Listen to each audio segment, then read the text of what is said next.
Hi, folks. Hope you're doing well. Oh dear.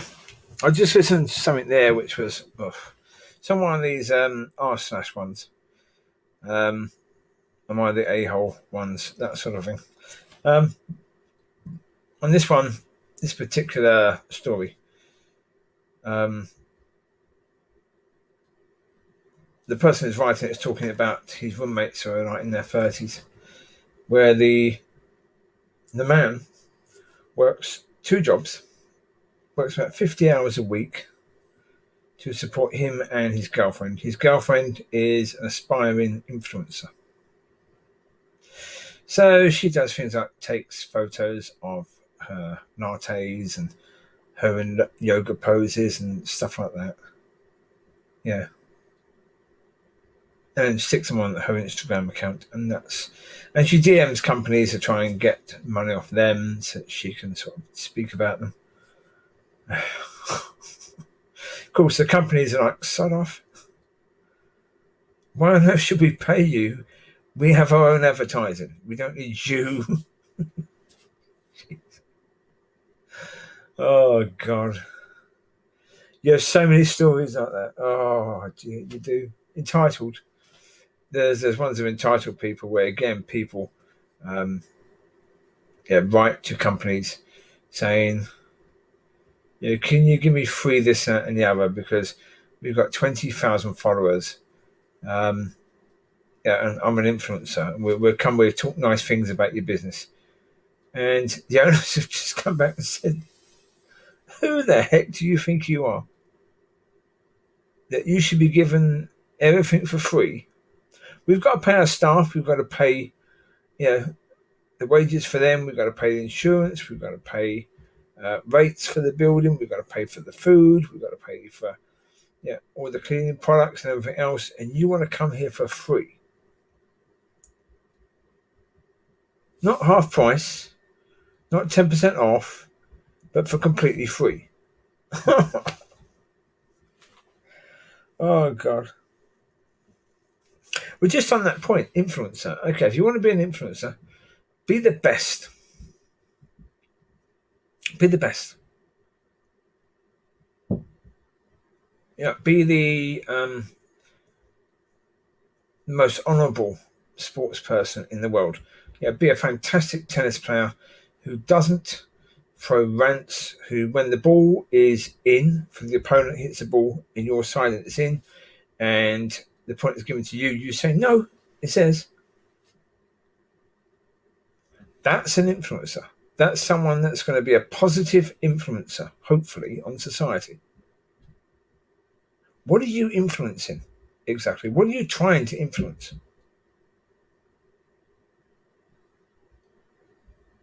God, these people between sort of 18 and 30, Jesus Christ. I mean, the Lord must be looking at this generation and thinking, I died for these people?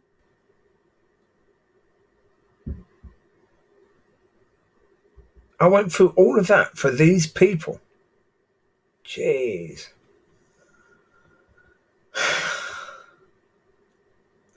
It's a terrible situation, and for even younger people. It really is. I mean, there's so much going on that is bad. Very, very, very, very bad. I mean, that story is just stupid. It's incredibly stupid. I mean, that they had on the other day, on this morning, the ITV, UK ITV channel morning show. And this one was an influencer who had travelled over to Saudi Arabia. You're not supposed to travel anywhere unless it's, for something that is incredibly important. But she classes her job as an influencer as a key worker. And it's like, right, okay. Then she starts saying, oh, but I do this stuff about workouts and stuff like that. And the presenter said, but you could do that in your own home. The only stuff we see of Dubai is where you go out and take pictures of yourself in a bikini by the pool. How on earth is that you influencing people? That's just you rubbing the nose in to people who can't get away, who are locked down in their own homes, which really is you taking the piss out of people, isn't it, really? Well, of course, the lady tried to get out of that, tried to find ways that, well, no, that can't be true, can it? Because this is me. Yeah, I'm a nice person. You know, I've come out here to try and do my job better as an influencer. Yeah, it's better for you. Yeah, it's winter back home, but in Saudi Arabia, you've got lovely weather. That's why you went there. Oh, I say stories like that are just stupid. What is bad, really, really, really, really bad, is that you have got that situation with kids. I mean, it's starting really, really young. But there's a few situations. One is that it was on, again, that same program, I think, the other day. It was a lady from, I can't remember what organisation, but something about transgender issue. But talking from a medical point of view and from a concern point of view about what's happening with kids in this area. And just saying that you've got a situation in schools now where children who are looking for popularity are being encouraged to come out as being transgender. So if you're a boy, you come out and say that you believe that you should be a girl, and then everyone in the school gives you a round of applause, and all of a sudden you've got all these friends, which of course for a lonely kid. And what we're saying, the problem with that is that when you do that to kids, the kids then start going through the process of having medication to change their testosterone from male to female. Obviously, as kids, they don't have the mutilation where they cut the bits off and stuff like that, but yeah, they have a lot of stuff happen already, which is bad. And later on, the kids come back and say, no, we didn't mean it. We did it because we were encouraged to. But the lady was saying there's no real questions asked about, okay, well, when did you come to this point? When did you start thinking this? There's no questions, just complete acceptance.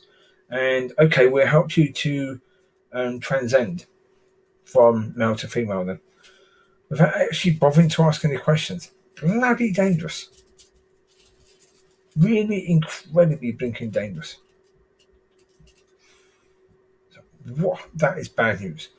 Another thing that we have is things like Instagram.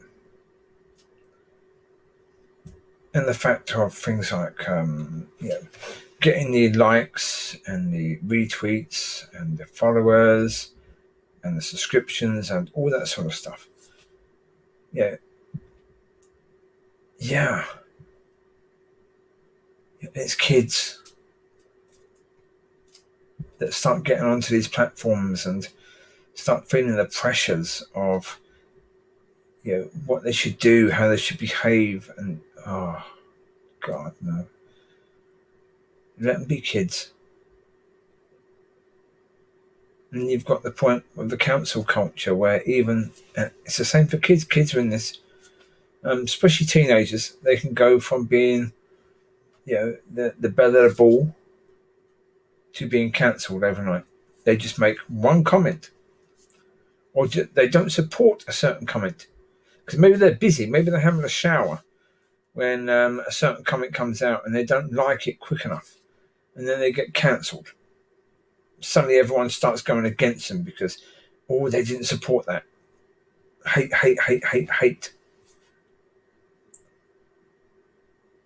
Oh, it's a bloody tough situation with kids right now. Really is incredible. And young people, young teenagers, 18-year-olds, 19-year-olds, it's really tough.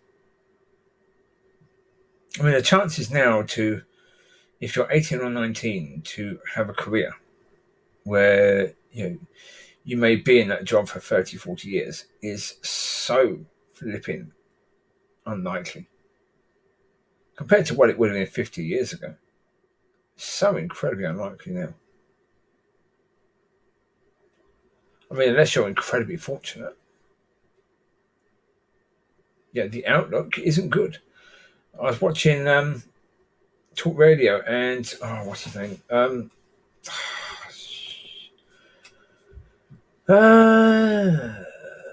Good flipping question.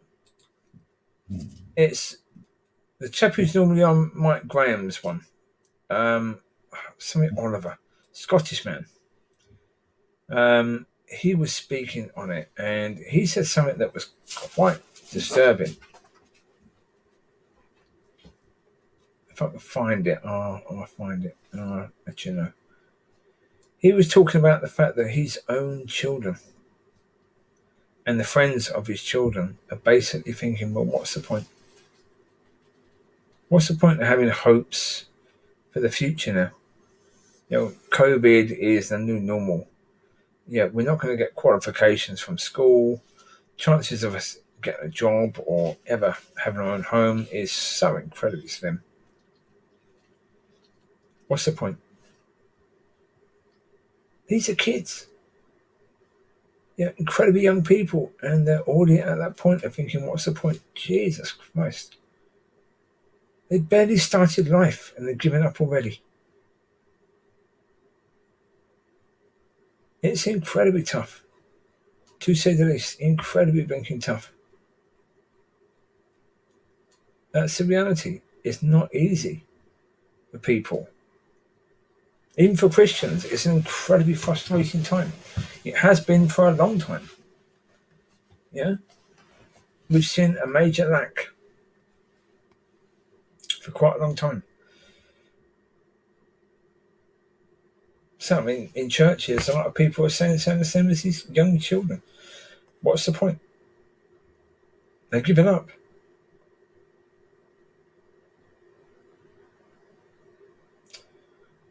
It's a tough time, especially for younger people nowadays. Really, really tough. And then you've got things like relationships where I made videos before talking about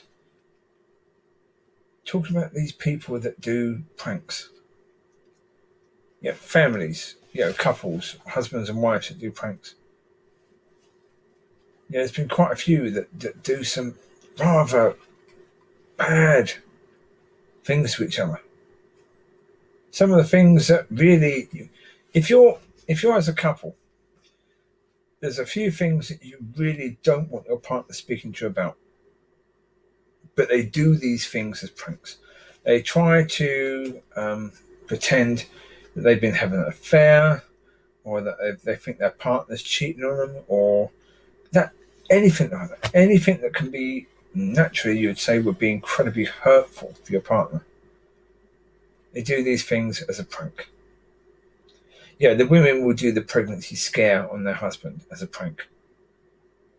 The man would do the thing where he hides a pair of underwear or leaves it somewhere so his girlfriend can find it. Of course, his girlfriend is going to flip, or his wife is going to completely flip and think they've cheated. And it's a prank. So do you not understand that if you love this person, you wouldn't do this? You're doing it because you want the likes, the views, the subscriptions, the shares, all that sort of stuff. That's why you're doing it, because you want to make your money. You want to earn a living by doing videos on YouTube. What are you doing?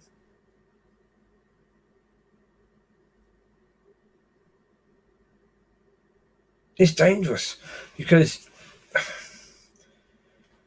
put it this way, you start going down the more extreme pranks and you're in a relationship,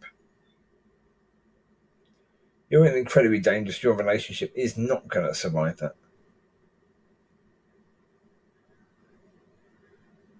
I mean, we already had that Logan Paul. I think Logan Paul or the other one, his brother, do that video of the suicide forest. for extreme videos. And I'm wondering when's going to be the first video where somebody films or Instagram live Instagram where they film themselves shooting up a school.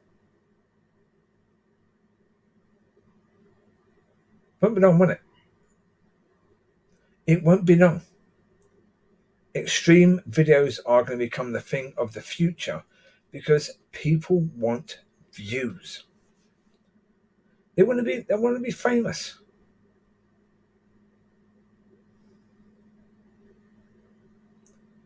It's a tough bloody time now. I say, especially with COVID, people are left at home.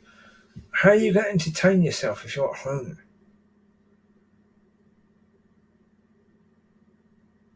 That's another thing. How are you going to entertain yourself when you're at home? You've got to think about stuff like that, you know, especially if you're trying to be an influencer or you've got your own YouTube channel, especially if you're a young woman. There are dangers. Be very, very careful. Especially if you do one of these channels where you invite people to join as a member, because you're going to have people asking you to do things that basically is prostitution. So many women agree to do it because it's dark. Very flipping dark. That really is so bloody dark.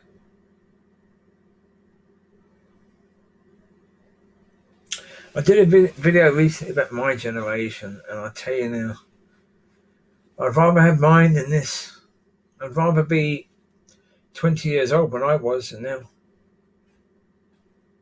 We didn't have the internet. We didn't have all the temptations of that. We didn't have YouTube.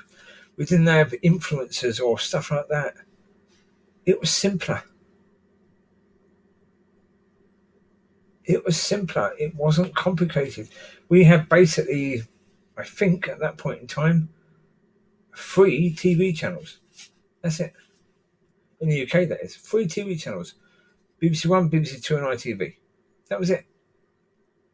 Channel 4 came out a bit later. I think that was after I was 20.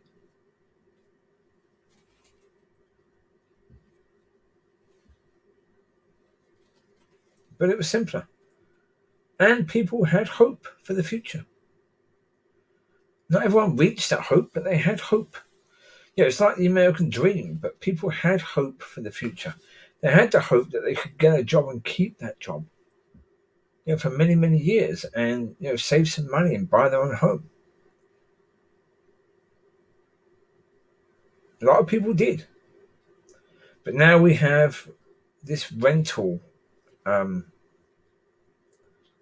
society where properties are available to buy, being bought by people that want to buy to let, which is a disgusting, despicable business. It really, really is. I mean, that you need in society a certain amount of rented property. You need that. You do. I don't know how many rented properties there was when I was younger. Private rented, I have no idea. I certainly know in the street I grew up in, there was none. Everyone owned their homes there. I don't think anyone rented. Nowadays, if you're 20, you know, and you've grown up, you've either grown up in somewhere that was rented or you had neighbours or at least people on your street who were renting. It's a bad situation. The rental market has gone through the roof. The home owner market has really, really shrunk, especially for those people who are, you know, Micky, shush now. Micky, quiet down. Micky, shush. Quiet down, Bubs. Yeah, especially for those people that are, you know, relatively poor. Micky, shush now. Micky, you go and lay down now. Lay down, Bubba boy. Find a spot. In your bed. Come.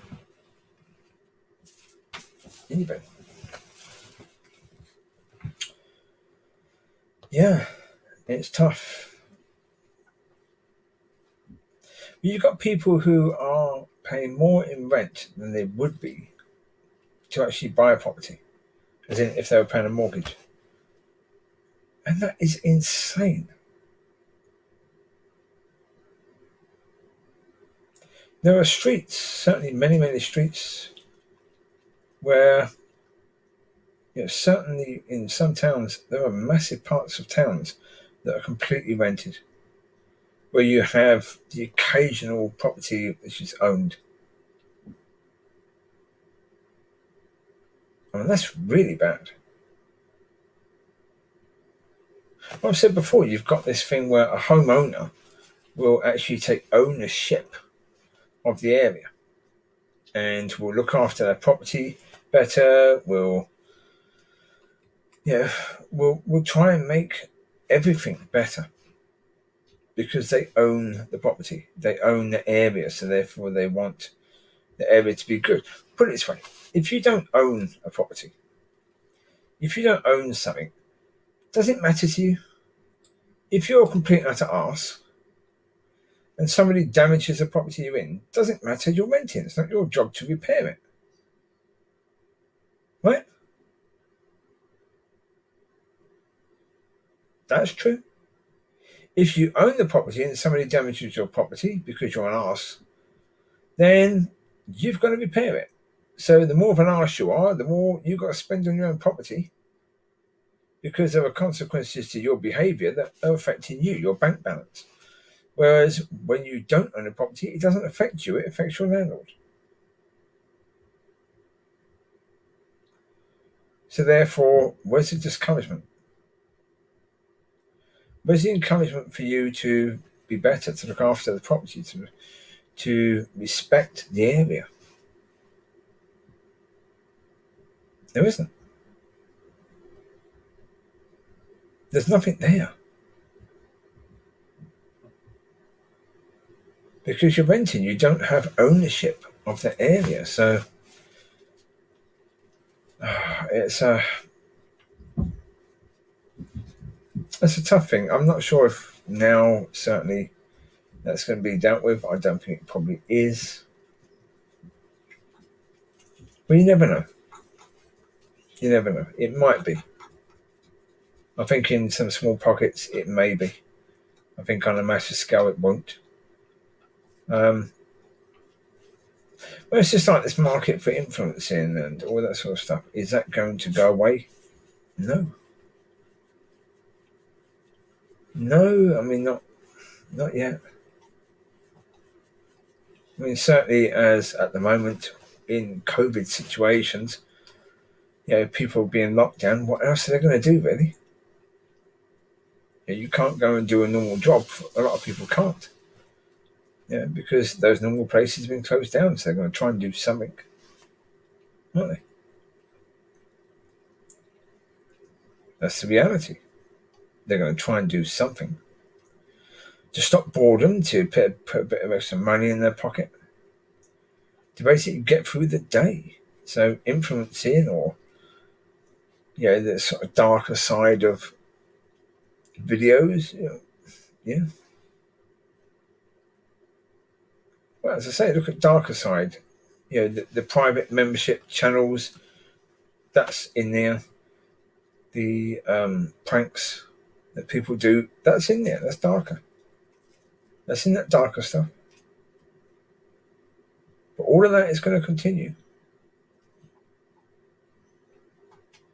I mean, put it this way, with people, a lot of people staying at home and spending a lot of their time on computer, you've got these people on the internet competing for these people's interest. And unfortunately, these sort of things will just continue. Because there's money to be made, isn't there, I suppose? And that's the thing, people want to make money. It's tough for this generation. So if I could go back now as a 20-year-old in this time, I wouldn't want it. No. Even though in everything I know, I won't want it. No. Because it's far tougher now for them than it was for me when I was 20. Far tougher now. The outlook is bleak. For a lot of people, that's why we need God to restore the church, and we need light to shine in that darkness. God willing, we're going to get that, but yeah. Well, that's why I do a lot of videos talking about the world and talking about the darkness, because of the fact that as a Christian, you've got to understand why you need to make the effort.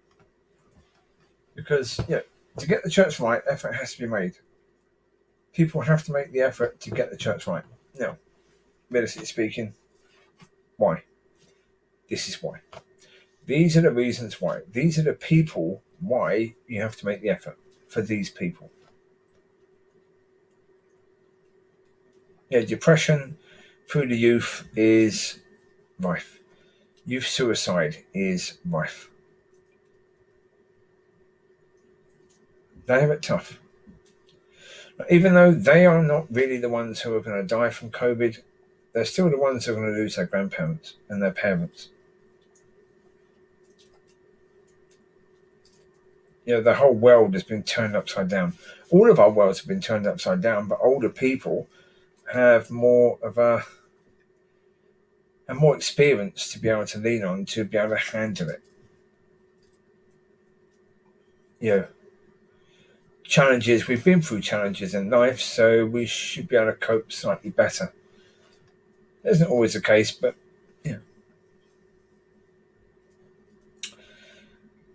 anyway, there you go.